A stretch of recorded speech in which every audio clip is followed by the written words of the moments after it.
From KVUE News in Austin, you're watching Texas This Week with Ashley Goodo.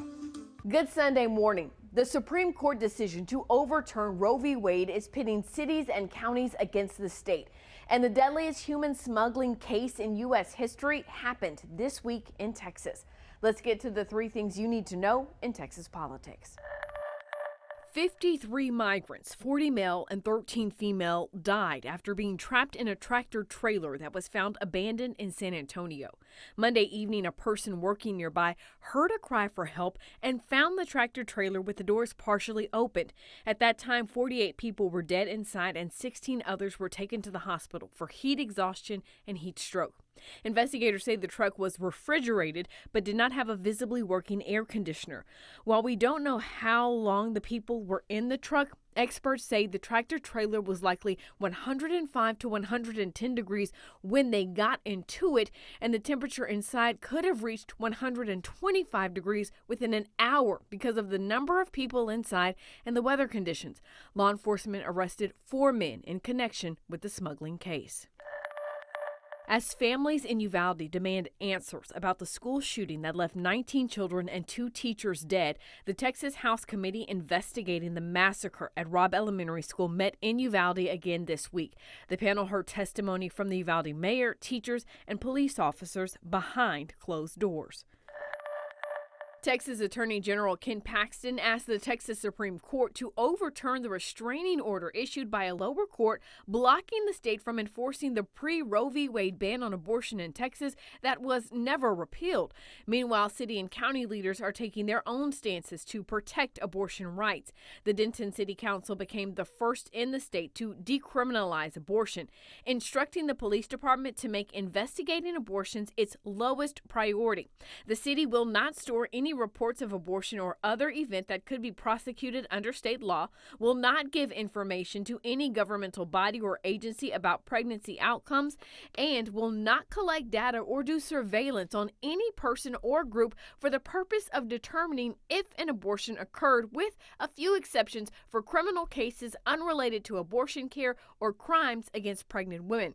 And this week, the Travis County DA announced he would not prosecute cases related to abortion.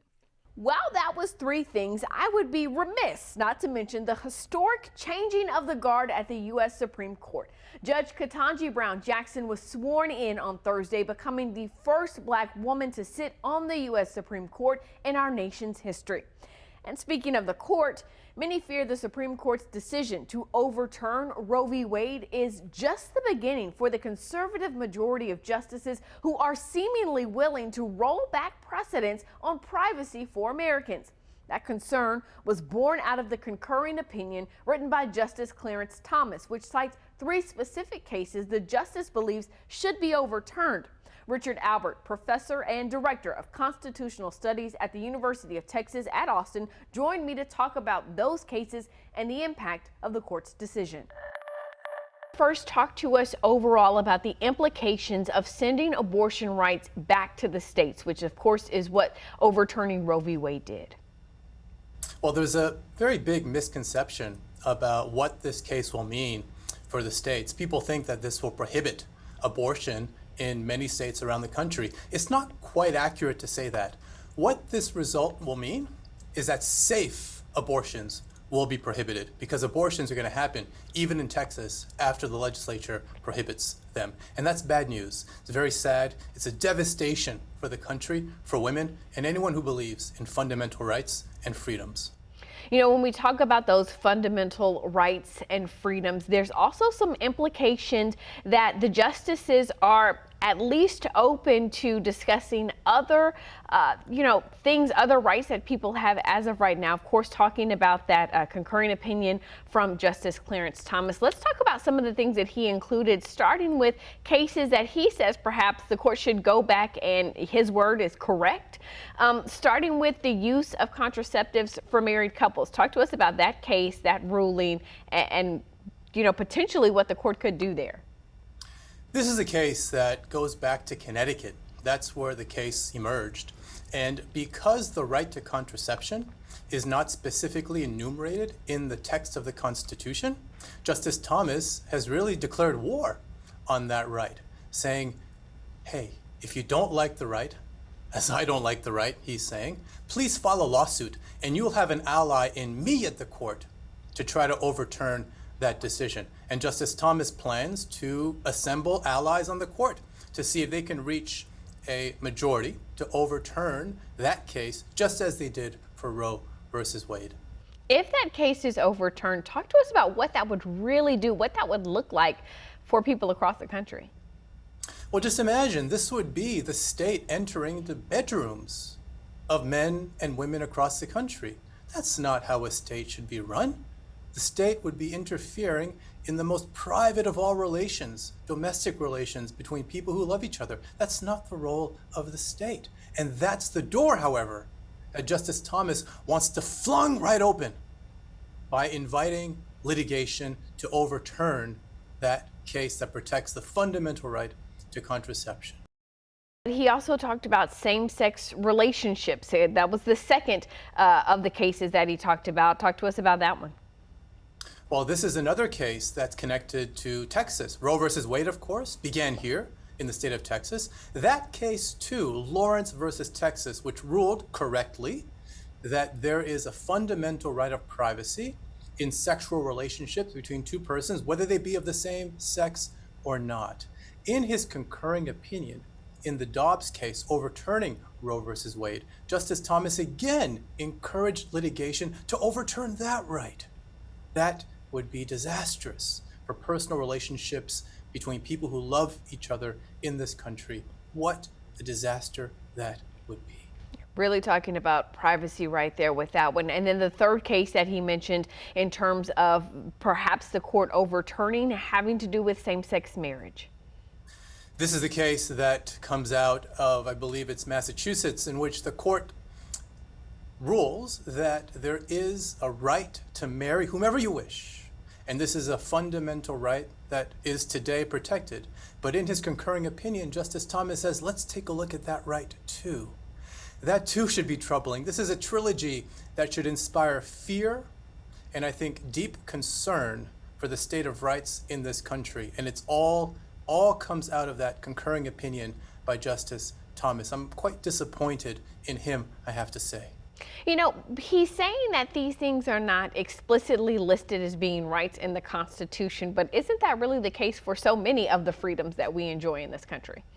There are so many rights that you and I enjoy that are not written down in the text of the Constitution. You have the right to vote.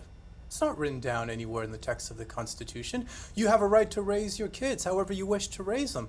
It's not written down anywhere in the text of the Constitution. And so the challenge here at the court is to prove not only that these rights exist and have existed from time immemorial, but that the Constitution requires that they be respected, despite what the conservative majority on the court would have you believe.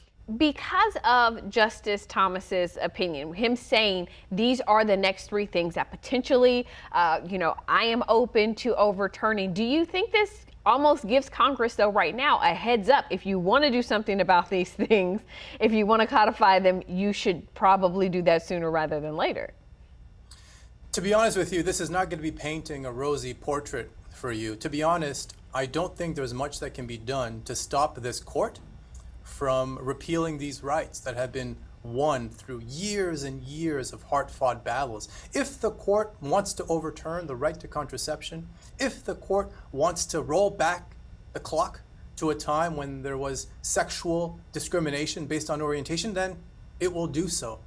The one solution to all of this, the one power that can still be exercised to stop a court gone rogue, is the power of constitutional amendment. Americans have the power to amend their Constitution to overturn a Supreme Court opinion. Americans have done this on 5 occasions in American history.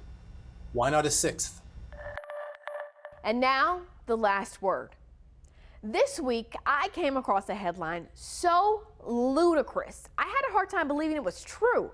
But the Texas Tribune brought to our attention that a group of Texas educators charged with advising the State Board of Education on curriculum wants to make some changes to the social studies curriculum for second graders. They want the children to, quote, compare journeys to America. Okay, that sounds reasonable. Here comes the foolishness. Quote, including voluntary Irish immigration and involuntary relocation of African people during colonial times, end quote. Involuntary relocation? Is that what we're calling slavery in 2022? Haven't we already had this discussion back in 2015 during the Texas textbook scandal where slaves were referred to as immigrant workers? No? We really need to talk about this again? Okay. There are so many things fundamentally wrong with whitewashing slavery down to involuntary relocation that I don't even know where to begin. I could spend all day pointing out the flaws, but I have a limited amount of time, so let me just make 2 points.